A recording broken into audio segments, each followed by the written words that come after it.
Hello everyone, I am Dresden, and welcome back to another episode of my Driving Until Destroyed series here on BeamNG.drive. This is episode 11, and today we are going to start things off with the Bruckle-Legrand 2000 Showboat. Now, this is the Flame Edition of the vehicle. Let me reset the total distance. This is the Flame Edition of the vehicle. There is also a Fade Edition, which has the same sort of livery, but without the flame on the side. Otherwise, it is exactly the same, so I just am going to have this in as the 2000 Showboat. Sorry, I just got kind of close to my microphone there. Ignore that. So this thing is doing alright. I'm not expecting it to do super well. I haven't really driven the Legrand around too much in this game. I do know the exhaust brakes kind of easily. Axles, I don't know. The front axles are sometimes weak on these, I think, but we're gonna go with it. Apparently that rear right tail light is also weak because that just broke from a little jump, but the rear left is fine. That was a weird sound that just came from the game. Something's gone. I don't know what that was, but something just went flying off this. There goes the front bumper. I'm gonna assume that was the front bumper. Yes, it was. So this is basically just some crazy bumpers and a crazy spoiler, a bunch of modifications on a normal just Bruckle-Legrand, which I think is sort of roughly based off of the Buick LeSabre. I just thought about that. Kind of sounds the same. Bruckle-Legrand, Buick LeSabre. I don't know. I hear a similarity. I don't know if you guys do. Hey. Okay, radiator is broken. That is the only major problem we've had, besides the fact that it is pulling to the left a little bit, which I guess is alright. I can combat the pulling to the left. Actually, that front left wheel does not look very good. Oh! Exhaust is gone. There it is. The only thing that the exhaust being gone really does is make it louder. I don't think it changes the speed or anything. We are stuck in this ditch. I am allowed to drive around this ditch if I get stuck in it, as long as I have the maneuverability to get back on the road when the road starts back up. That is a new rule that I just made up, and we're gonna stick with it. I'm sure I'll have to use it again in the future. So, into the water, cool off the engine a little bit, maybe rip off the bumper. Nope, surprisingly it did no damage. Yeah, that front left wheel, if you look at it, does not look very good. It is at a pretty bad angle, and it is vibrating. That rear left wheel as well is inwards cambered, which I don't think is how they're supposed to be, because that back right one is just flat. But you know, that's whatever. So down potholes, I'm trying to kind of stay to the side of the potholes if I can. I still have to hit a couple, of course, and we made it a lap. Pretty good. Definitely better than the vehicles we used in the last episode. We were actually about to cross up where that last vehicle died, the last episode, and that was right here. So we have now officially cleared every vehicle from the last episode, and we can no longer steer. We are forever steering left. I can show that. I'll try to go straight off that jump, and sploosh. Yeah, if you look at the steering UI app, I was attempting to go straight off that jump. And of course it didn't work. Now we are hydrolocked, so it doesn't work anyway. However, I am going to pull it out of the water for the sake of looking over the damage. I need to get better at pulling it. Ignore the roof damage. And that bumper. That bumper was still attached to the back. I mean, it looks alright. Not really. So yeah, if you see, I steer. Front right wheel does not move. Front left wheel also does not move. So really, steering is just completely gone on the Buick Legrand 2000 Showboat. However, made it 2.1 miles, which is not that bad. Alright, so next up we have the hiroji Sunburst 2.0 Sport RS all-wheel drive hatchback. Now, I did some testing with this, and it does not like being in an automatic gearbox, as you can see. It does not shift up, so I have to do manual. Which is a bad thing, because that means that I can accidentally shift down, or not shift down, and end up destroying the whole vehicle. So, you know, That's a good thing. However, in Forza I have been driving with a manual gearbox, so I'm kind of getting the hang of it. A little bit. Very little bit. But this is a good way if you have like a gear shifter or something.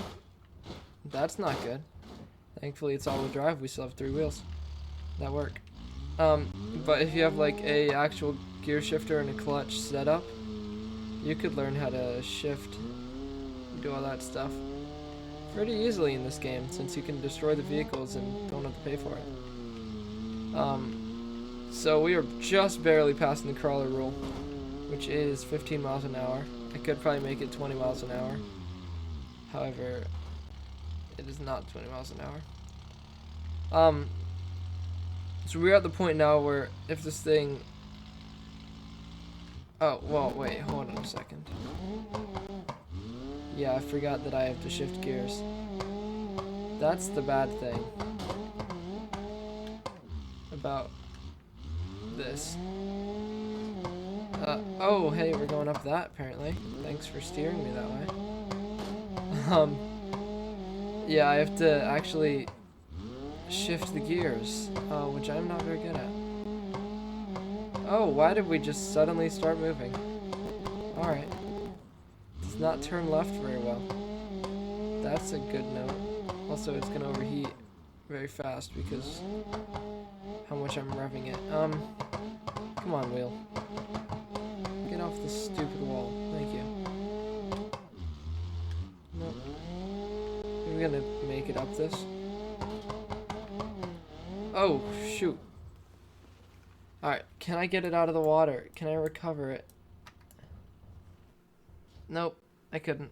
Well, that's probably for the better anyway. Gosh. There we go, good enough. So, yeah, it's broken. That's kind of my fault, actually. Couldn't get it out of the water, but also, like, that wheel was not turning at all, so. I was gonna... Oh, sorry about the yawn. I was gonna call it out anyway. Made it a little bit, but did not even make it a mile. And for the final vehicle of this episode, we have the Garfield T-Series T75 Patriot Special. I don't know how well this is gonna do. All I know is that it only revs to about 4,000 RPM. So it's gonna be shifting a lot. Like, really a lot. That might get annoying. However, I don't know how long it's gonna make it. I don't expect it to get super far. Probably not as far as the Legrand. But I guess we'll see. It barely gets to 40 miles an hour though. On this course anyway. It barely gets to 40 miles an hour. Not comfortably. We are at 45 though. Oh! Radiator's leaking. We are on our sides. I pulled that off. We're on the other side now. This is why I need to get better at flipping the vehicles. Maybe I will at some point. I don't know. Don't get crash welded, please. Thank you. So, front left wheel? Is that one the one I hit hard? Yeah, it's pulling to the left pretty badly. Really pretty badly. This is not good. By the way, I was considering doing an episode on just the truck in this game, the Garfield D series, because there's so many versions, and the Garfield Vertex, because there's so many versions. If you don't know what the Vertex is, that car that I did with the Christmas tree on top of it, that was the Vertex. So both of those have, in my thing, the Vertex has, I think, 80 editions. A little more than that. T-Series probably has a little more than the Vertex does. So if you do want to see those episodes, let me know in the comments. I'll probably do them anyway, because no one's going to tell me anything in the comments, because no one's going to watch these. But I make them because I like them. I like doing this stuff. I like editing and stuff. Even if I almost have 400 public videos, and I only have, what, 146 subscribers or whatever. Doesn't matter, because I enjoy it. if no one else enjoys it, I enjoy it. So we are making it 1.2 miles. We're not going very fast though. I mean, this vehicle was never fast in the first place. However, we are definitely not going very fast at all. Also, if you are looking at the leaderboard and you're wondering what the difference between me typing in Axel and, oh, that was horrible. Between me typing in Axel for what broke it, we can't move backwards. Move forwards. I'll try to teleport us over here a little bit. If you're wondering what the difference between me writing down Axel on the leaderboard and me writing down, there you go. Me writing down steering is, if I write down Axel, it means one axle is broken. If I write down steering, it means both of them are broken. So basically, if one axle breaks on this, if the front left broke and it couldn't drive anymore, that would be Axel. If the front left and right both broke and it couldn't turn because both of them broke, then it would be steering. If it couldn't turn because only one of them broke, it would be Axel. I don't think that makes any sense. But we're gonna go with it. I'm gonna actually count this out fairly soon for the crawler rule. I think we should make the crawler rule 20 miles an hour because if a vehicle struggles to get to 20, it's not gonna be entertaining and it's not gonna get any damage because it'll be going too slow anyway. So I think I'm gonna change the crawler rule to 20 miles an hour starting next episode. Just because that makes the videos a little more entertaining and a little more exciting. And I will start actually on this vehicle. If this vehicle cannot get over 20, then I'll count it out. It is getting over 20 though, which is good. But it doesn't really turn very well anymore. If I just leave the steering go straight, it'll turn very far left, which is not a good thing at all. In fact, it's actually fairly difficult to control. Oh gosh. Okay. I do remember those being fairly grabby. The thing at the side of the road, the stoppy, vibratey thingy. I don't know what that's called, but I remember it being fairly grabby when it comes to tires. It'll grab a tire and rip it off. They might have changed how tires work in an update, but from what I remember, that's it. Alright, and oh gosh, why am I having so much trouble steering this thing? I don't think I'm gonna get it out. I can't drive it. Nope, it's dead. Wow. Okay. Again, let me bring it out of the water. It died in the same spot, I believe, as the last vehicle. That's the sunburst. Actually, I don't think it did. No, it didn't. That's something. Anyway, this thing is broken. It not drive anymore. It is hydro locked. I will put this down as steering because none of the axles broke. However, I could not turn.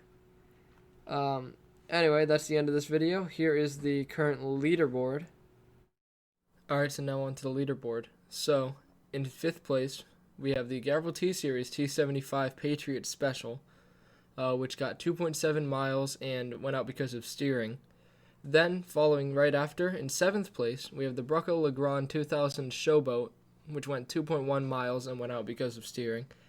And then in 14th place, on the second page here, we got the Hiroji Sunburst 2.0 Sport RS all-wheel drive hatchback. That's a mouthful.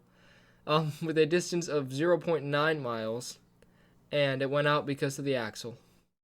Anyway, guys, I hope you enjoyed the video. If you did, smash the like button, hit the red subscribe button, and that bell icon down below to get notified of when I upload. If you enjoy these videos, just, leave me a comment saying you do. Or if you watched it and enough people watch it, I guess I know you're enjoying it too. However, I hope you enjoyed, and until next time, this has been Dresden, and goodbye.